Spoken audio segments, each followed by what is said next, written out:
Think London food is beige or boring? Think again. From pub classics and markets to afternoon tea and food tours, Becki from Devour Tours shares exactly what to eat in London, where to go, and how to fit great food into your itinerary. Welcome to the UK Travel Planning Podcast. Your host is the founder of the UK Travel Planning website, Tracy Collins. Each week, Tracy shares destination guides, travel tips and itinerary ideas, as well as interviews with a variety of guests who share their knowledge and experience of UK travel to help you plan your perfect UK vacation. Join us as we explore the UK from cosmopolitan cities to quaint villages, from historic castles to beautiful islands, and from the picturesque countryside to seaside towns.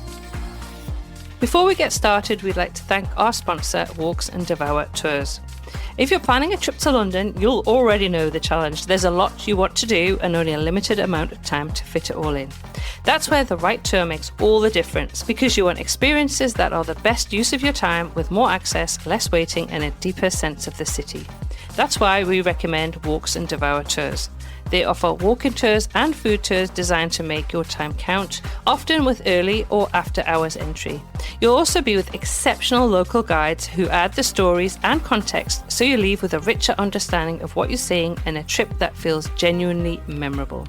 If you're visiting London as a couple, with family, or you simply prefer a more intimate experience, Walks and Devour Tours also offer private tour options.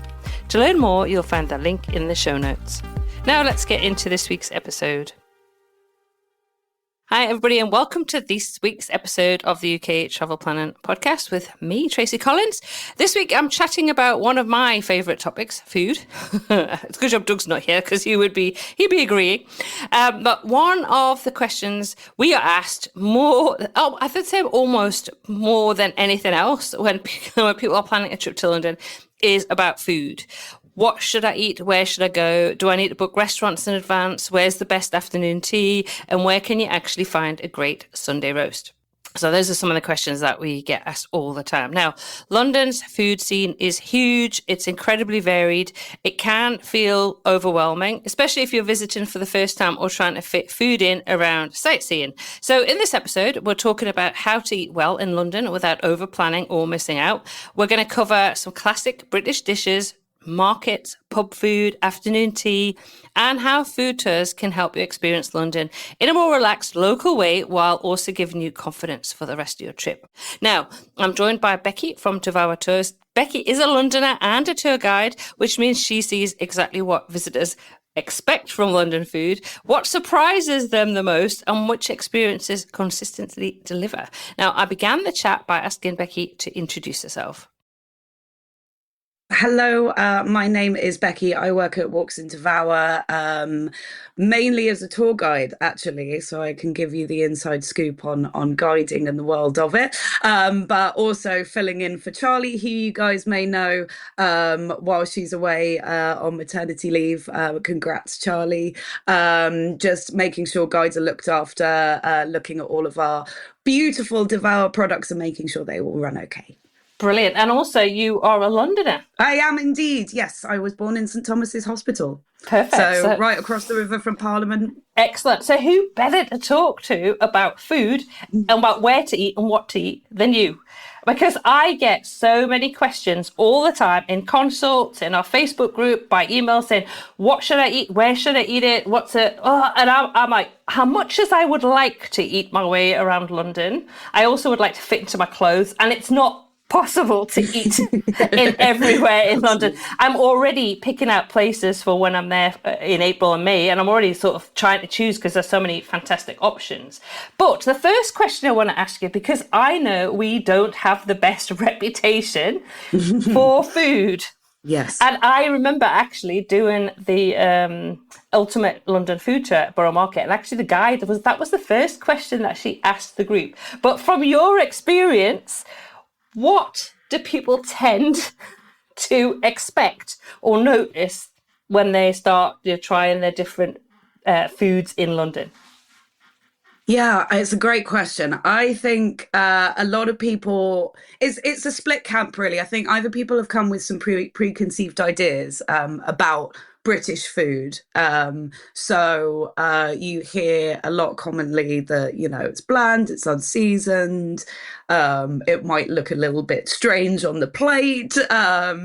And other people who might have heard of the traditional, British foods like, fish and chips, pie and mash, those kind of things, and may have tried it in a British style pub or an English pub in the States or elsewhere around the world, and may have come with maybe not the authentic experience, or maybe a slightly different experience to what you actually get in the city, for sure. So there's a lot of that. But I think people do recognise that London as an international city isn't just going to be about British food either. So a lot come with questions of, what kind of styles of food to try, which markets might provide the best different mix of different cultures and flavours.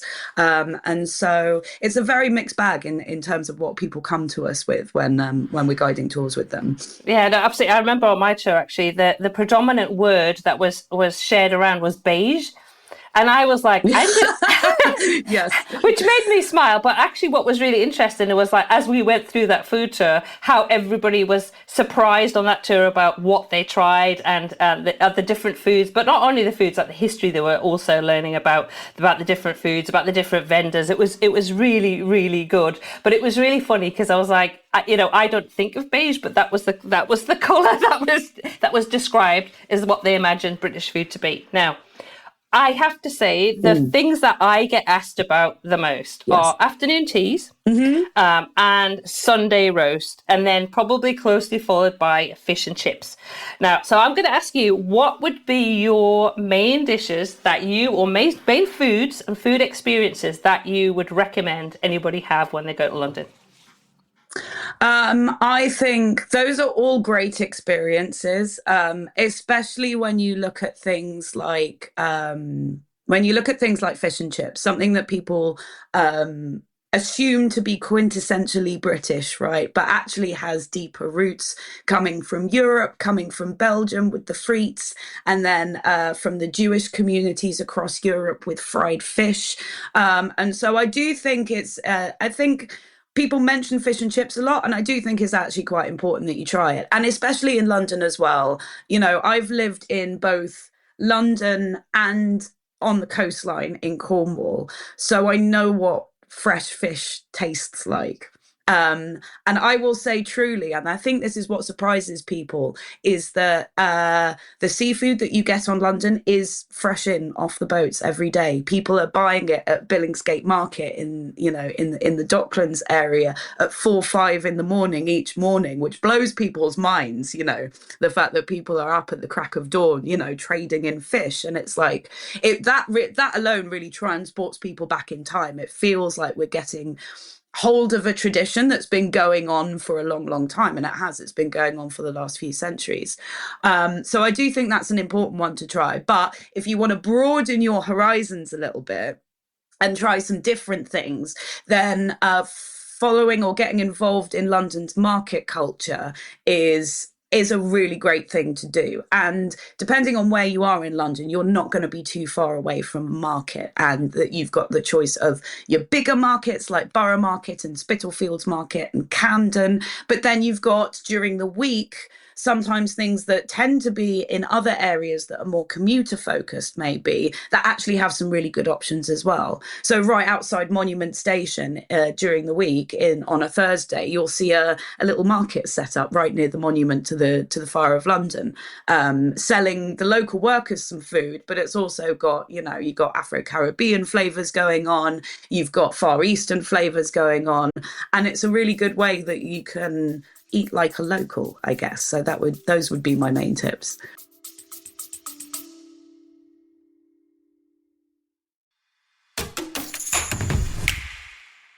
Just a quick pause to thank our sponsor, Walks and Devour Tours.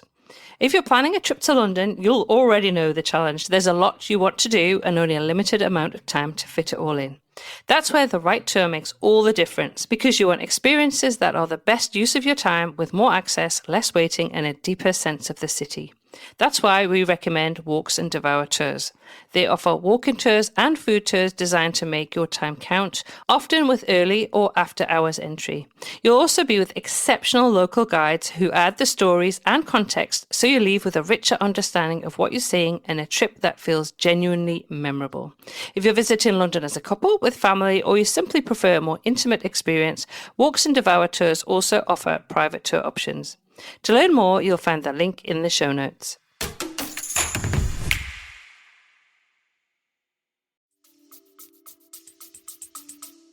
Excellent. And what about, I have to ask you, because Sunday roast comes up all the time for me. So, and I grew up always going to my grandmother's house on a Sunday, and she would make the Sunday roast, and she made the best Yorkshire puddings in the world. And so is there, because I have to ask you where you particularly go to for the best food. So for a Sunday roast, have you got somewhere that you can give us a bit of insider tip, or somewhere that you recommend that people should try?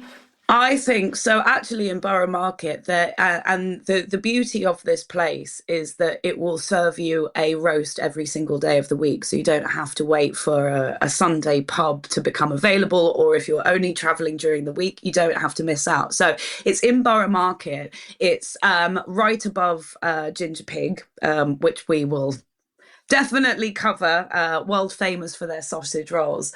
And you go into the market and it's up a little lift. You'll see a sign. It's just called Roast, and you can get a roast every single day of the week. So I would recommend there for an everyday roast, because sometimes you're not able to go on a Sunday, and it's nice to have that convenience.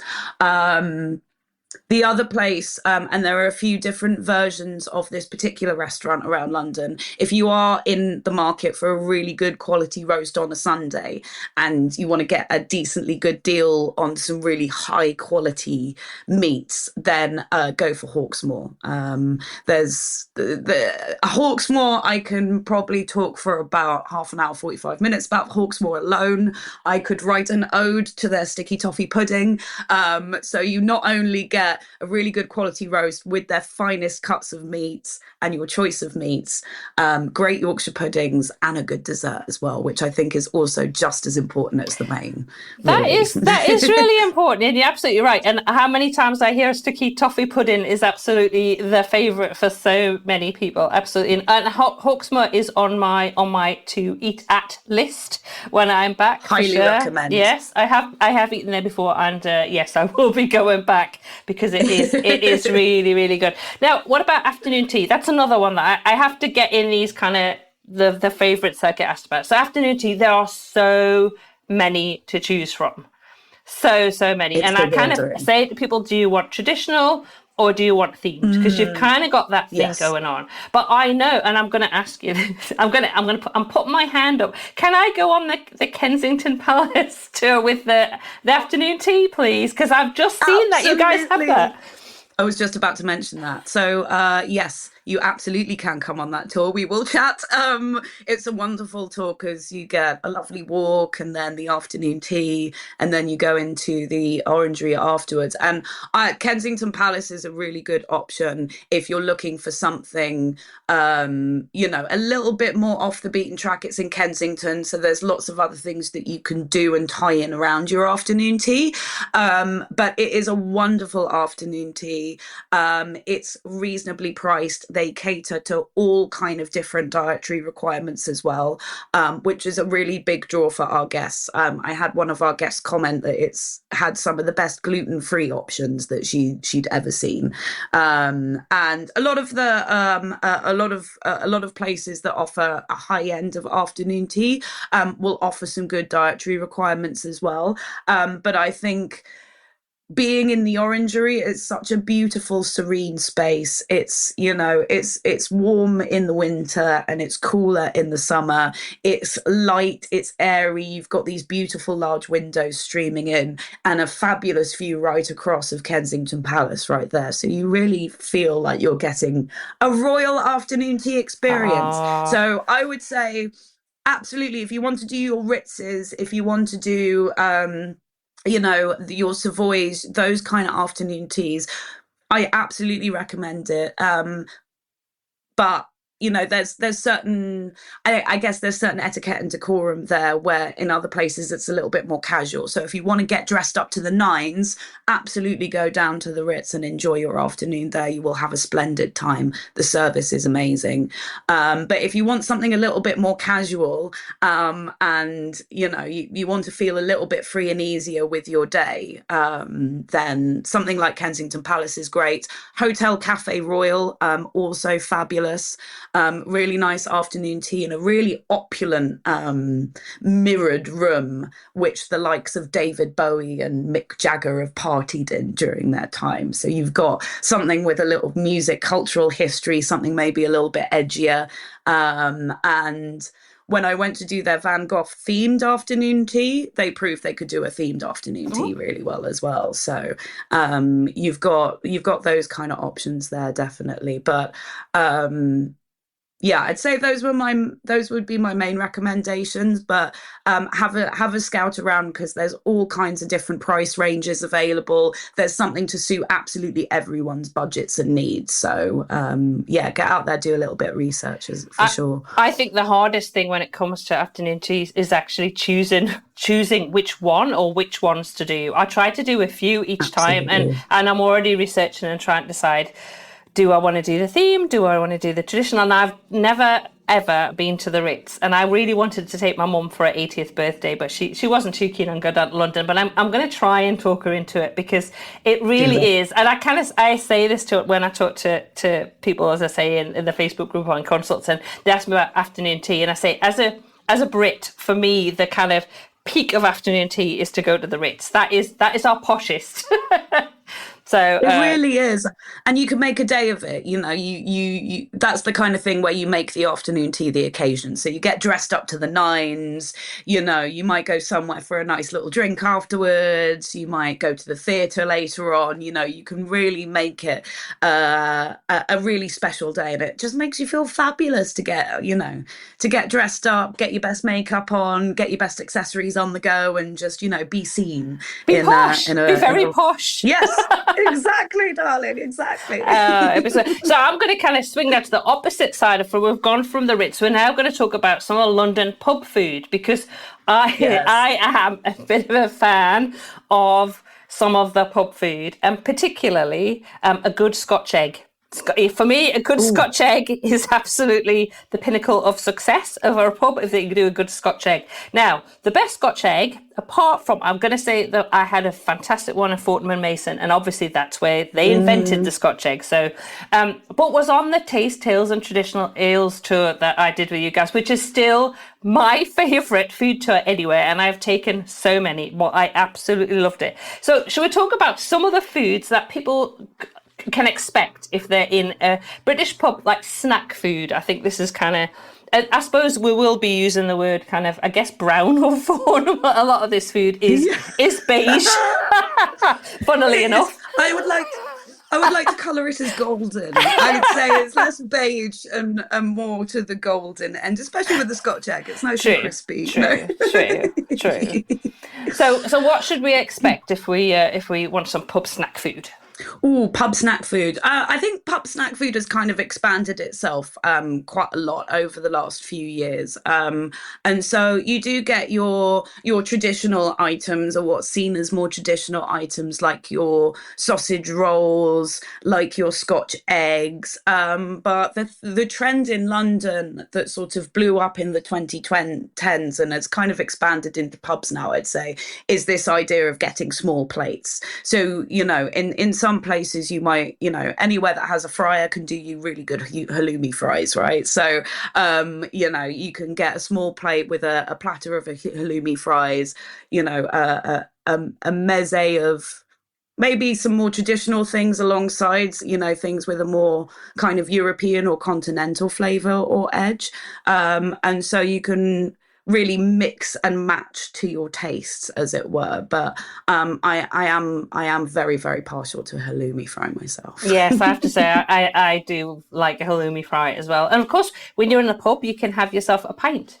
You can have a pint of Yes. bitter, pint of it, whatever you want. I don't. I'm a gin drinker, not a beer drinker, but I know that is. Love gin. Tried lots of different types of drinks when we did that taste tales and traditional ales tour, which, as I say, I absolutely love. People know from our podcast that if I like something, I'm all in. I'm all in, Oh, and yeah. I love it, and I absolutely love it. So I'm really looking forward to doing that tour this year. Now, and what's really good about that is you go to some of these pubs that you would not know about, these historic pubs that you would not know about if you didn't go on these tours and find out where they are, and you find out the history of it. Not only just trying the food and trying the drink, but you actually learn the history, it just makes it even more special. Oh, absolutely. I think pubs are always tied in with a kind of their own kind of folklore and stories. And those stories get passed down over the generations and through publicans. And I think what people really love, is finding those little hidden places which have such a deep history to go along with them. And you can almost feel the atmosphere kind of coming out the walls of some of these places, dark wood paneling. If you're coming in the sort of autumn, winter time, sometimes you get a fire roaring, which is a rarity in London these days because, most of us aren't allowed. So it's a really special experience. And I really enjoy those kind of that feeling you get when you're leading a guest towards a place that they would never have found on their own, and then just watching their jaw drop and going, wow. And that just makes my heart full. That's every box ticked as a tour guide for sure. And what's really nice as well is that when you're in these pubs is that there will be British people, there'll be Londoners in the pubs having a drink as well. And I know in a few of the pubs there was a lot of discussions going on and a lot of questions: where you're from, what's your expectations, how you enjoy in London, which was really, really nice as well. So a very welcoming atmosphere to go into some of the pubs as well. Now, when you have friends come over or visit you in London, where are the places and things that you sort of steer them towards? Maybe some of the lesser known or kind of not the big TikTok, because we all know about the chocolate dipped strawberries at Borough Market, right? So we all know that one. We've seen the queues. Oh my God, we've seen the queues. It's nuts. So if somebody, because I'm going to have people that listen to this podcast that have probably been in London a few times, and they're thinking, okay, I've tried afternoon tea, I've tried this, I've tried that. Give me something that might be a little bit different. Yeah, absolutely. Be a bit brave. Head south, head further south of the river, head away from the South Bank and head into South London. Now, I'm biased because I live in South London, but there are so many great food experiences to be had not too far away public transport wise. You've just got to be a little bit brave to get on a tube or a bus or maybe even an overground. So I'd say my top one for the best concentration of hidden gems in a small area that people might not have heard of is Camberwell. I've lived it. It's in southeast London. You're not too far away from Peckham either, which is a very, very trendy area these days of London. Lots of great cocktail bars. But if you're talking specifically food, Camberwell has a mix of Mediterranean and Middle Eastern, Chinese, Japanese, Italian. There's a great little Japanese place along the high street where you can get dumplings. My personal favourite, and something that even a food writer, Jay Rayner, backs me up on, is... yes, I know Jay Rayner. Yeah, he's great. He loves FM Mangal in Camberwell. And this is a place where you can get some proper Lebanese kebabs. They are absolutely delightful. They've got it all on a grill. It's basically barbecued in front of you. Go there in the wintertime. It's lovely, toasty, warm. And get for takeaway and go and enjoy on Camberwell Green in the summer when it's too hot to sit in there. But absolutely amazing. And the Silk Road, which is a really great Cantonese cantina, which is really reasonably priced as well. And then from somewhere like Camberwell, you can go and explore other places. You can go to, as I said, Peckham, trendy wine bars, great nightlife, great music scene. Or you can go to somewhere like Brixton as well, catch a gig at Brixton Academy, really, really famous music venue. Go check out the markets there. So I'm flying my flag for South London. I think North places in North London, Camden Passage and Angel are all showing on TikTok and Instagram now, and they are fantastic. But for eating your way around so many different cultures and flavors and just getting a vibe for what people live like in London, I think South has it. You see, I think you're kind of getting ahead of the crowd. So you don't know next year, or it'll be Camberwell on TikTok. You just don't know. I'm also Exactly. I'll also champion South London because that's where my daughter was born. So Oh, yeah, fantastic! yeah. I lived in Putney and Southfield for a long time. Beautiful. So yeah, so love that part of London. Now, I'm thinking also we get sort of questions that I get asked by people, and one of the most common ones is like, do I need to plan where and what I eat into my itinerary? Can I just kind of wander around a road and pop into a restaurant? What would you say if you're thinking about people kind of staying in central London? That's a great question. I think it really ultimately depends on the kind of dining experience that you're going for, really. So if you're looking at going, for the high-end dining experience, if you're looking for going to places that in advance are quite popular, your Claridge's, those kind of venues, then definitely looking at booking in advance is going to be your best bet. If you're looking for more of a casual dining experience, where you're dropping into places maybe just in and around wherever you're exploring, then most of your pubs that you come across are going to be walk-in. Markets, of course, are great for casual dining. There's a really great trend right now for market hall experiences as well, or food court experiences, which are very similar to markets, but you get more of a space to sit down, so you're eating less street food style. So Mercato Metropolitano, which they've got a beautiful space in Mayfair in an old church. If you've got a group of people who all have different tastes food wise, you can go somewhere like there. Everyone can order what they would like from a vast array of international foods, and then you can all sit down and eat it together. And there's some also quite conveniently different food courts placed quite close to where you might be traveling as well. So there's a great Market Halls food court near Victoria Station, and there's a few others dotted around as well. So if you're looking for more of that kind of experience, you can kind of browse and take it and play it by ear. But for your more high end, your more special dining experiences, to celebrate a special occasion, to go to a really special restaurant that you've been reading about and that you've heard about for a long time, book as soon as you can, because otherwise you may end up being disappointed with some of the more popular restaurants, for sure. Yeah, definitely. I definitely agree with that. And I've already got my list of where I'm going to book. And the Mercato that you've mentioned is actually, my husband was back in September, and he popped in there and got some photos. And I'm like, I have to go there. We should meet for lunch, Becki.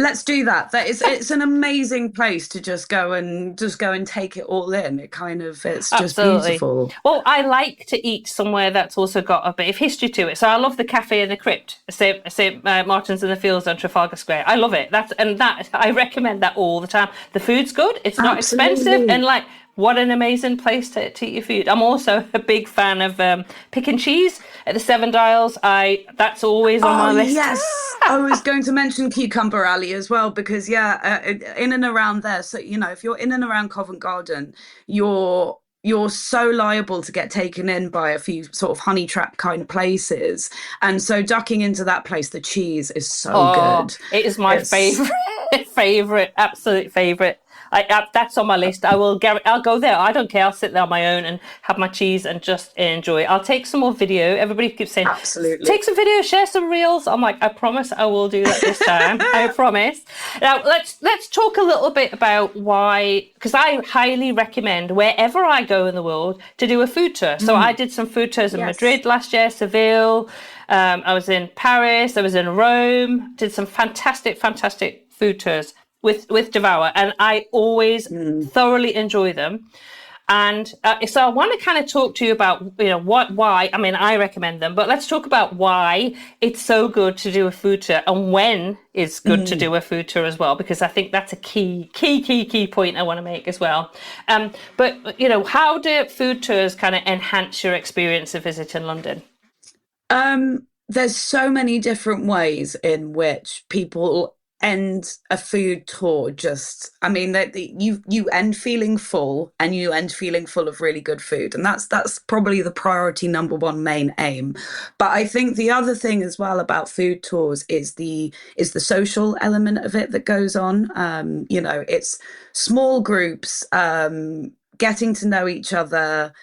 Sometimes, especially when we're sitting down in pubs, and pubs just have this great way of bringing people together and opening up stories, and people get curious about, who they're on the tour with and where they've come from. So the fact that so many people end tours friends at the end of it, I think is quite a lovely element of it too, and it's worth shouting out.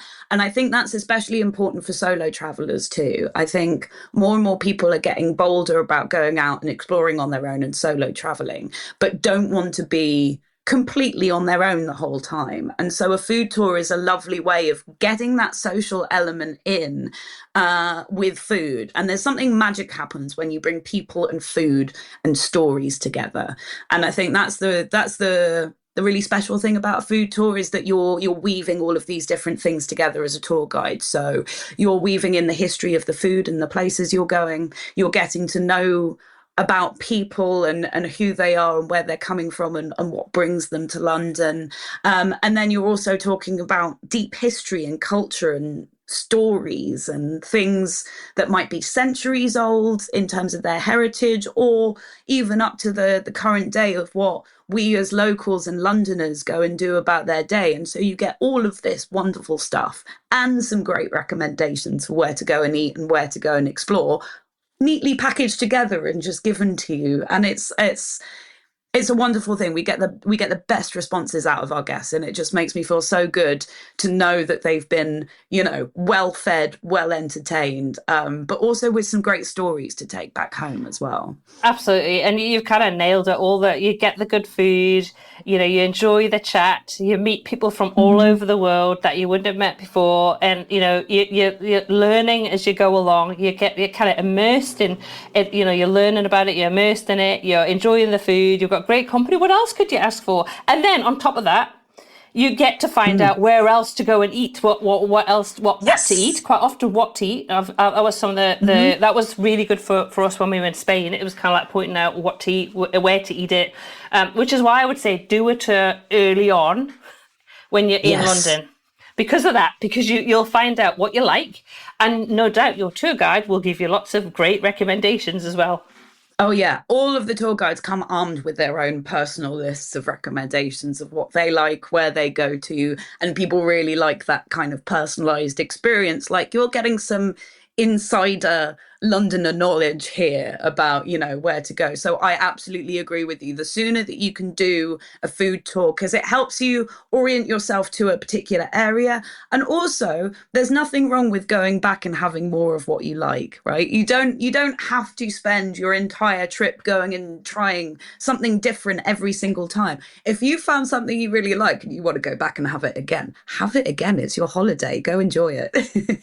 Well, I don't want to have to tell you how many times. I'm going to whisper how many times I've been to Capoccasin to have their raclette. And that's in Borough Market. If anybody's there, I absolutely love it. Absolutely love it. It's just great. So give us a kind of brief overview of the tours that you have got from Devour at the moment in London, because I'll be going on both of them, and I'm also going to go to Kensington Palace for that afternoon tea. But fill us in on what people can book. What can they experience? Yes, absolutely. So for Devour tours, we've got our Ultimate London Food Tour, which is you don't just get Borough Market, you actually get two markets for one, which is a really special offering. So for the Ultimate London Food Tour, for the first part of it, you will be in and around Borough Market in Southwark, learning about the history of the area. It's one of the oldest places in London. The market itself is 1,000 years old, which blows my mind even,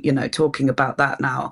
And you get to hop around four different stops in and around the market, tasting some real British classics, starting with a breakfast, having a nice little sweet treat along the way, at a very, very special place within the market. The apple crumble is to die Oh, for. yes, absolutely. It's it really is something special. I was with a group the other day of very sweet toothed teenagers, and they highly appreciated humble crumble. I think even compared to the chocolate strawberries. Oh, I um, think so. I'd be going to Humble Crumble every time, rather than having a chocolate strawberry, I have to tell you. Hands down, hands down. You also get to try some great fish and chips from within the market, where the fish is sourced directly from the market. We get to talk about that heritage of fish and chips and of seafood in London. Sausage roll is covered as well, which is a British classic. But if you've seen all of the social media in and around Greg's, there's a time and a place for Greg's, but we go to Ginger Pig, which I've mentioned before, an absolute stalwart of the sausage roll, the pie, and the Scotch egg. But we try one of their really chunky ones. It's a delight. It really is.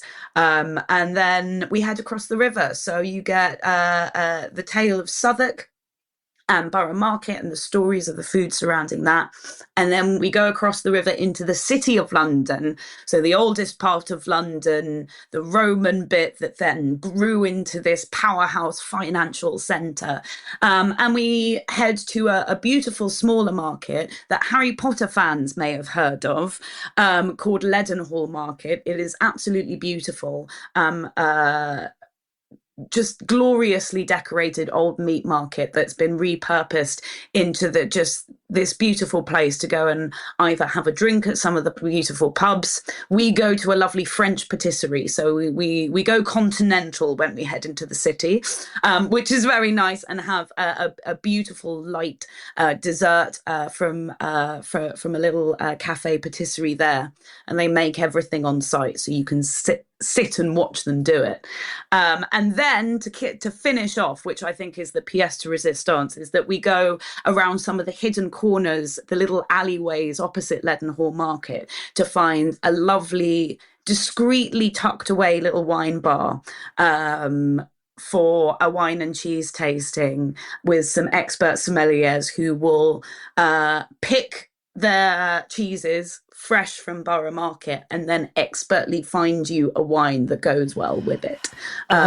Shout out to Baby Bacchus. They are absolutely incredible people. And it's just a fabulous little intimate experience to finish off your tour. Oh, that sounds good. I shall look forward to that, I have to tell you. I've been a cheese fan, as you can probably guess, from raclette, picking cheese in there, and this sounds absolutely amazing. And then if you want to do on top of that, or instead, there's your Taste Tales and Traditional Ales pub tour, which I absolutely love it. I love both of them, but I don't know, just the pub food does it for me. But tell me a little bit about that one. Yeah, so this one, you are in the City of London. So we talk about the history and the stories around the City of London through the pubs and the snacks that we try. So you start off on the western end of the City of London, near Holborn Viaduct, and you go to a very tucked away little pub, the Mitre, for your first stop, which has deep history. It's hundreds of years old, but also has a royal connection, and a little bit of royal scandal as well with Queen Elizabeth I. So join the tour to find out more. But you will have some half pints of traditional ales, of a various different selection at each of the pubs you go to. We head for the next pubs down Fleet Street, which used to be called the Street of Ink. It was the place where printing and the press really came alive. And with print journalism came the need for a series of lovely boozers for you to go and enjoy your liquid lunch or your afternoon pint in. So we have 3 different pubs along Fleet Street. You also get to explore in and around Fleet Street, some of the little alleyways and the hidden corners as well. So you get to really experience places that maybe people might be a little bit nervous about, about going and exploring further off the main drag. So the legal history of London is covered there as well. The literary history of London with Charles Dickens, Dr. Samuel Johnson. But the snacks really do open up your world to the history as well too. So the Cheshire Cheese, which is a fabulous old pub along Fleet Street. You will have a very, very traditional snack that goes back hundreds of years called whitebait. It's a little bit divisive, this one. It's a little bit Marmite, yeah. But there's a deep history that goes along with it that goes all the way back to one of our youngest prime ministers, William Pitt the Younger. So you get those stories, you get to sit down and admire these beautiful old wood-panelled pubs. And you get to find out about how much the City of London has to offer, because Westminster is all about royalty and glitz and glam, and the city is all about hard graft and work, and then enjoying your half pint or your pint at the end of it. And as Tracy has mentioned, a famous Scotch egg will finish your tour as well, and it truly is one of the best. Absolutely is. I can certainly attest to that. And also, you don't just get it, you also get Piccadilly. You still get Piccadilly with it? Yep, we still get Piccadilly with it. And I'm not going to say what Piccadilly is because you have to come on the tour and then you'll find out what Piccadilly is. But it's really tasty. Absolutely. So it's really, really good. Well, and I will link to book either of those tours in the show notes, so that won't be a problem. And I will look forward to seeing you on some of these tours, and actually some of our listeners, because some of our listeners are joining me on a Taste Tales and Traditional Ales tour in May, which I'm very excited about. So that's going to be a lot of fun. Now, I always end with one question, all my podcasts. So, Becki, yes, if you could give one piece of advice to someone planning their food experiences in London for the first time, what would it be? Oh, that's such a good question. Stay away from Leicester Square is my main big one. Please, please, please, whatever you do, stay away from Leicester Square. Covent Garden is just around the corner. Seven Dials is your friend. Just whatever you do, just go see Leicester Square. Go enjoy it, but don't eat there. Thank you. Yeah, I agree with that one. And book a food tour. That's my one. Thanks so much, Becki. Absolutely, book a food tour. Yeah, thanks so much, Becki, for joining me this week on the podcast. Hopefully, you're going to be back in a few weeks' time talking about about building an itinerary around London, and also some of the walks tours that will slot into that really nicely. But thanks so much for joining me this week. It's been great to chat. Oh, thanks so much, Tracy. It's been an absolute pleasure, and welcome to London, everyone. When you make your travels here, we're a friendly, lovely people, and we'll make you feel very welcome too. Thanks again to Becki from Devour Tours for joining me on the podcast. Now, don't forget to tune in to hear Becki's upcoming episode all about building a London itinerary. You're going to find links for this episode, everything we talked about and mentioned in the show notes, including links to book those tours. Please use our links. That really helps us to support the business. And you can find those at the show notes at uktravelplanet.com/episode 186. We also have a couple of articles I'd actually recommend as well, checking out over on our London travel planning website. So it's londontravelplanning.com. That website is dedicated entirely to visiting London. So it's got everything in it you need to know if you're planning a visit to London. So one of those articles covers what to eat in London, and it has photos of all the different dishes. And the other focuses on where to eat, with even more great suggestions to help you plan your time in the city. So go and check those out, please. As always, I'd love to hear from you. If you have a question, a comment, or a tip to share, head over to SpeakPipe and leave me a voice message. You might even feature in a future episode. But as always, thanks for listening. And until next week, happy UK travel planning. Thank you for tuning in to this week's episode of the UK Travel Planning Podcast.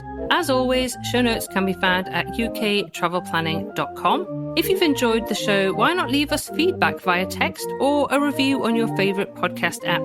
We love to hear from you, and you never know, you may receive a shout out in a future episode. But as always, that just leaves me to say, until next week, happy UK travel planning.